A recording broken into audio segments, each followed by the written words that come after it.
গত ভিডিওতে বলেছিলাম আমি কেকের সুন্দর করে কেকের ডেকোরেশনটা দেখাবো, সেটাই নিয়ে আজকে চলে এসেছি। হ্যালো গাইস, আসসালামু আলাইকুম। সবার কি অবস্থা? আশা করি সবাই খুব ভালো আছেন। আমিও খুব ভালো আছি, আলহামদুলিল্লাহ। চলে আসলাম আরেকটি নতুন ব্লগ নিয়ে।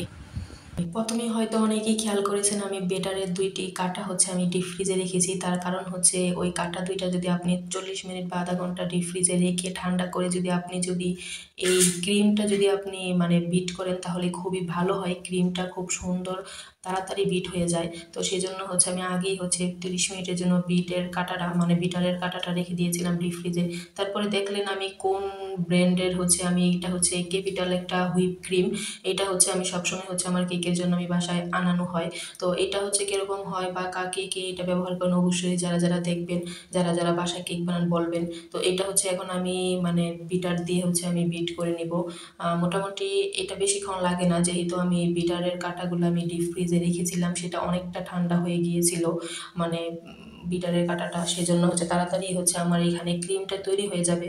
তো এই যে ক্রিমের ইয়াটা খুবই সুন্দর করে বানাচ্ছি ক্রিমটা কেকের জন্য। তো এই যে দেখেন এখন অলরেডি আমার ক্রিম কিন্তু বানানি হয়ে গিয়েছে।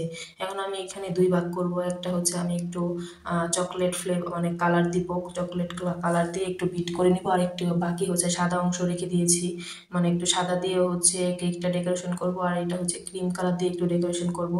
আমি আসলে মেনলি কোনো কোর্স বা কিছুই করিনি।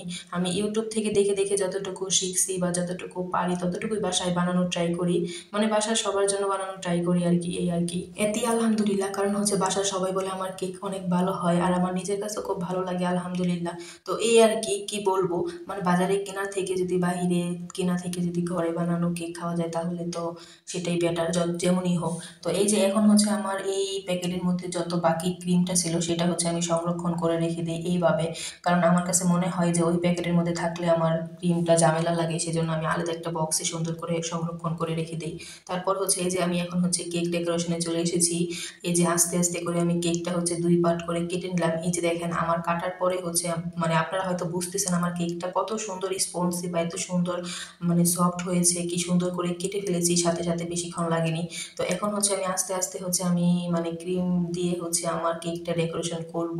তো আমার ডেকোরেশন অত বেশি সুন্দর হয় না, যেহেতু আমি এত আমার ফিনিশিং করার জন্য অনেক কিছু লাগে একটা কেক বানাতে, জিনিসপত্র তো আসলে অত বেশি আমার বাসায় নাই সব কিছু, কিন্তু যতটুকু লাগে ততটুকু আছে। তো ততটুকু দিয়েই আমি এখন আস্তে আস্তে আমার কেকটা বানাচ্ছি। তো কেকটা কেমন অবশ্যই যারা যারা কেক বানান বা যাদের অভিজ্ঞতা আছে, যারা ভালো, তারা অবশ্যই বলবেন। তো আস্তে আস্তে আমি উপর দিয়ে আবার একটু করে চিনির শিরা যেটা আর কি উপর দিয়ে ব্রাশ করে নিচ্ছি। তো এগুলা করে করে দেন আমি এখন ক্রিমটা পুরো চারপাশে দিয়ে আস্তে আস্তে ইয়ে দিয়ে সুন্দর করে একটা সুন্দর ব্লেড দিয়ে সুন্দর করে আস্তে আস্তে ফিনিশিং করার চেষ্টা করতেছি। তো আমার কেক যতটুকুই আমি পারি আমার কাছে ততটুকুই আলহামদুলিল্লাহ খুব ভালো লাগে। তো ফিনিশিং করার জন্য আরও কিছু জিনিসপত্র লাগে, ওইগুলো আসলে আমি কিনা হয়নি। তো সেজন্য ফিনিশিংটা আমার ওরকম করে হয়ও না, কিন্তু আমি যতটুকু পারছি ততটুকুই করেছি নিজ থেকে। কারণ আমি মনে করি বাইরে থেকে কিনে না খেয়ে ঘরে বানিয়ে যেরকম করেই খাওয়া যায় সেটাই অনেক বেশি। তো তারপরে আমি এখন উপর দিয়ে ওই যে চকলেট কালার যেটা আমি একটুখানি মিশিয়েছিলাম ক্রিমের মধ্যে, সেটা দিয়ে আমি সুন্দর করে ফুল দিয়ে নিব। তো এই ফুলগুলো আমার অত বেশি হয়তো সুন্দর হয় নাই, মানে সুন্দর হয় নাই, কিন্তু যতটুকু পারছি ততটুকুই চেষ্টা করেছি। কার কাছে কেমন লাগছে অবশ্যই কমেন্ট বক্সে কমেন্ট করে জানাবেন আমার কেকটা। তো আজ এই পর্যন্তই, সবাই ভালো থাকবেন, সুস্থ থাকবেন, আল্লাহ হাফেজ।